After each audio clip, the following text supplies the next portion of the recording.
Existe um espetáculo natural todos os dias, logo quando o sol nasce. Espetáculo que nem todos nós nos preparamos para ver. É um novo dia, que significa um novo tempo. E por falar em tempo, já se passaram alguns anos em que ações de homens livres e de bons costumes mudaram para melhor a vida de muita gente em Parnaíba, a cidade mais importante do Piauí depois da capital Teresina. Mas quem foram esses homens? O que tanto eles fizeram? E suas ações ainda são vistas? Para ter essas respostas, nós vamos fazer uma pequena viagem no tempo. Esses homens a quem estou me referindo são os membros da loja Mestre Francisco Correia número 7. E suas ações começam aqui, de dentro da loja, onde ensinamentos e práticas se associam às rotinas de seus membros. Fomos buscar na ata de fundação da loja Mestre Francisco Correia informações que nos ajudassem a projetar essa trajetória. O trabalho iniciado no dia 16 de junho de 1962 pelo então venerável Luiz Gonzaga Mendes, tendo Francisco Olímpio e Valdemar Gonçalves como primeiro e segundo vigilantes, já preconizava a solidariedade como um de seus pilares. Bem, a nossa loja Mestre Francisco Correia, se a gente for levar em consideração o breve histórico, ela fundou a loja Sabedoria, Força Sabedoria número 26, no Oriente de Piracuruca. Foi dada uma assistência toda especial àquela loja, teve um acompanhamento maçônico, teve assessoria maçônica, enfim. Todos os irmãos daquela loja realmente reconhecem o trabalho dinâmico à época executado pela nossa loja. E queríamos aqui ressaltar a importância da maçonaria em Parnaíba. Só para que os irmãos e o público tenham conhecimento, aqui na nossa loja, aliás, na nossa Oriente de Parnaíba, foi fundada a primeira loja maçônica do Piauí.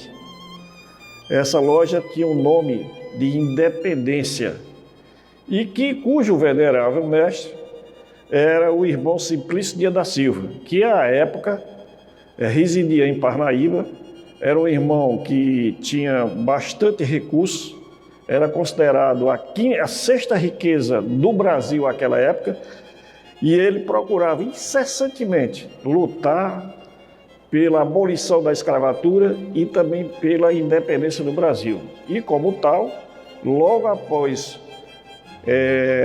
a independência do Brasil, ele fundou aqui também em Parnaíba a alfândega de Parnaíba. Isso ajudou demais o comércio da nossa região. A partir daqui, vamos resumir os últimos 10 anos, com missões que tiveram início na gestão de Carlos Alberto Ferraz, um dos mais respeitados nomes da maçonaria piauiense, e que, embora tenha dedicado seu tempo à maçonaria do Piauí, não abre mão de estar na casa que lhe acolheu há mais de 20 anos. Eu tive a felicidade de chegar no Oriente de Parnaíba em 96, 97, e em 2002 já assumi o cargo de venerável, comemorando 40 anos da loja, o venerável anterior, o irmão Sebastião, e o sucedendo Sebastião, 40 anos da loja. 2012, por força e glória do grande arquiteto do universo, também venerável desta brilhante oficina. E o malhete é um ensinamento, alguns irmãos dizem que é pesado, mas com o brilho e a colaboração desses grandes homens que fazem a maçonaria da Francisco Correia, que fazem a maçonaria parnaibana, a gente aprende e ensina, porque é um aprendizado, também um ensinamento.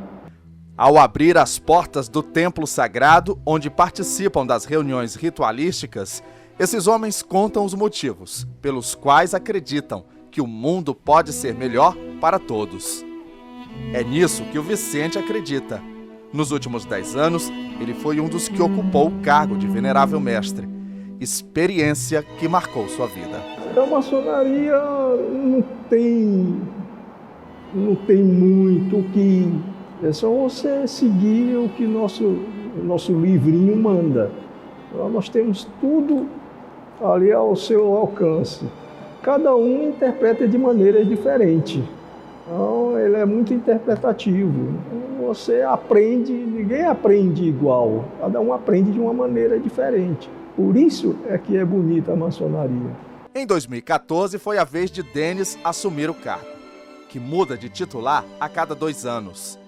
Entre as muitas experiências vividas, o que marcou para ele durante esse período foi a oportunidade que ele teve de ajudar a transformar a vida de uma família através da Ordem Demolei, uma ordem paramaçônica formada por jovens que seguem ensinamentos apoiados pela maçonaria. Na véspera de uma iniciação no capítulo José Barreto de Albuquerque, um dos que seriam iniciados estava com problema porque os pais não acreditavam, não aceitavam que o filho entrasse numa coisa que eles não conheciam. E me chamaram, um dos nossos sobrinhos me chamou para que eu conversasse com os pais. E eu vim aqui para a loja, convidei os pais para virem aqui e a gente conversou muito, né?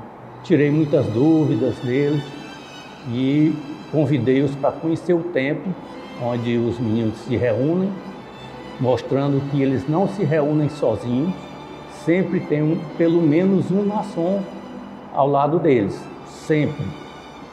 E assim eles aceitaram, né? Depois de muita conversa, eles aceitaram iniciar o filho.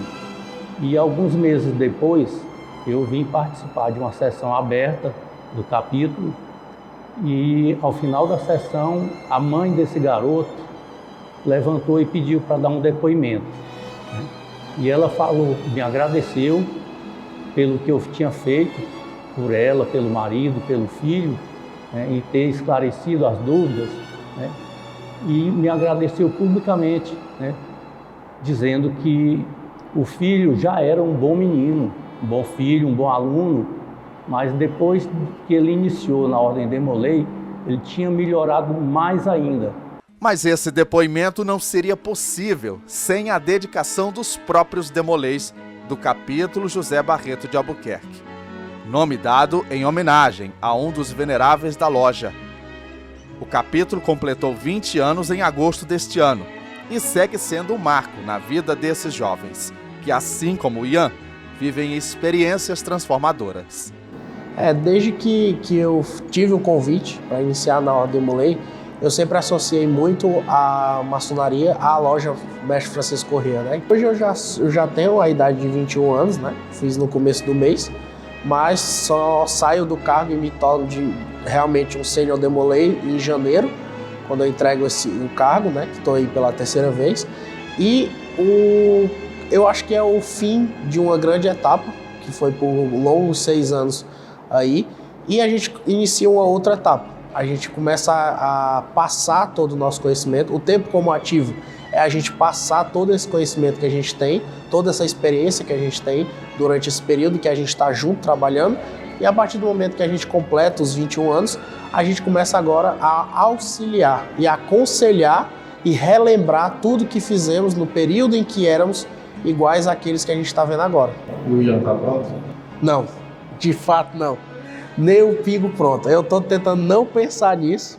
Voltando para as experiências vividas por esses homens que fazem a maçonaria na loja Francisco Corrêa, para cada um deles a experiência de sentar no trono de Salomão como venerável mestre se apresenta de forma única.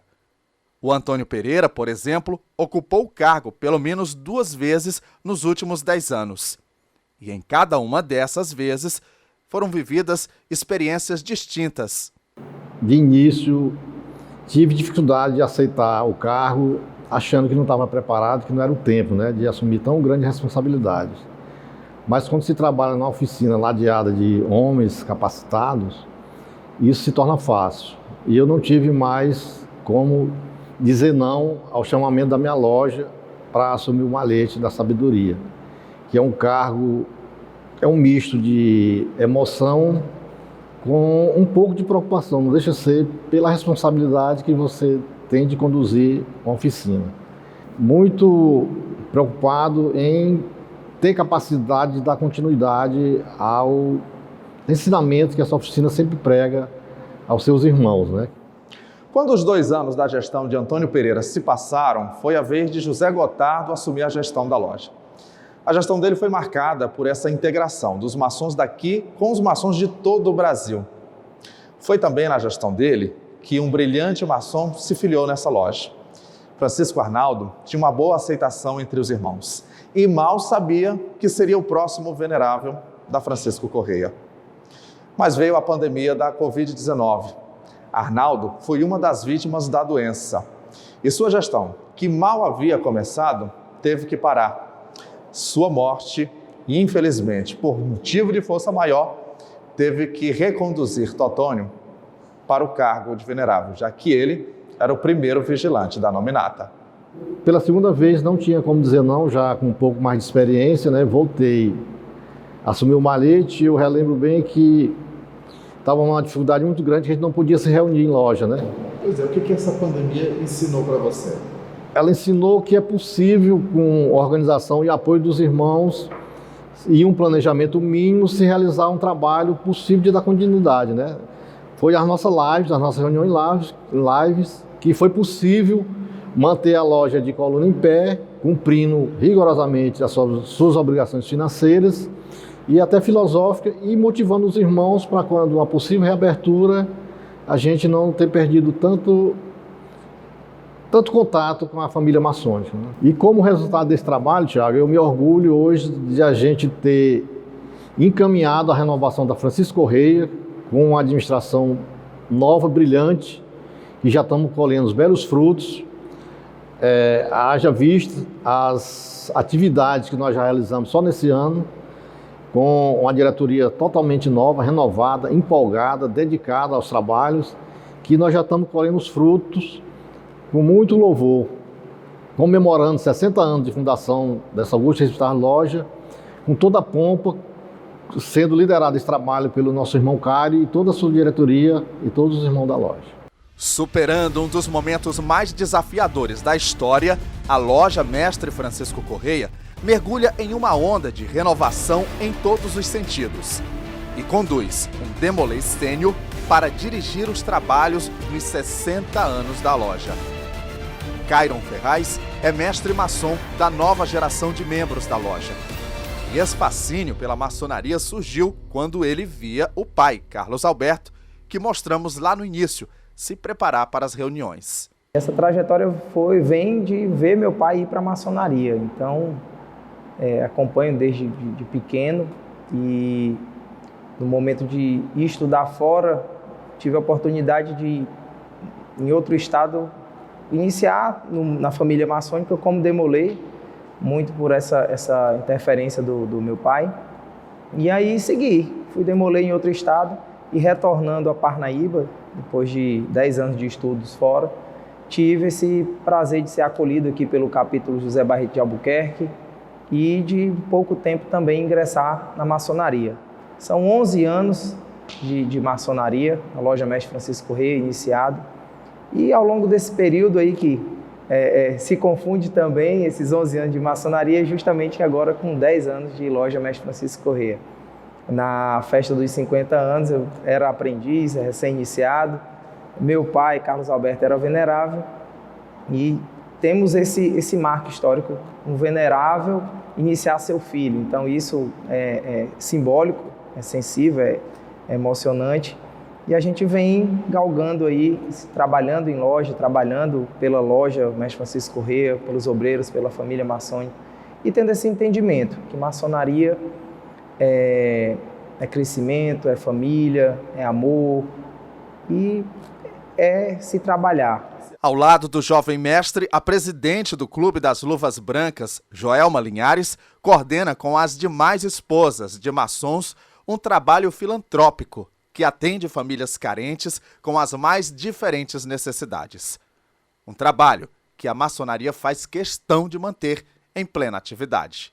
Quando você vive numa sociedade que é desigual, você sente esse chamado para que você consiga, de alguma forma, tentar amenizar a dor, o sofrimento das pessoas. Nós assumimos o clube tem pouco tempo, de fato, e nós fomos buscar entender mais as necessidades daquela comunidade. Para isso a gente entrou em contato com os agentes comunitários de saúde, a enfermeira da comunidade, né, a enfermeira do posto de saúde. E aí a gente viu que tem várias necessidades, mas como era próximo ao Dia das Crianças, que nós estávamos querendo fazer uma festa, já em alusão às comemorações dos 60 anos da loja maçônica, resolvemos, junto com elas, em conversa, que o ideal seríamos fazer uma festa para as crianças, porque ela nos relatou que as crianças têm poucas oportunidades de lazer, o bairro fornece poucas praças para elas e tudo,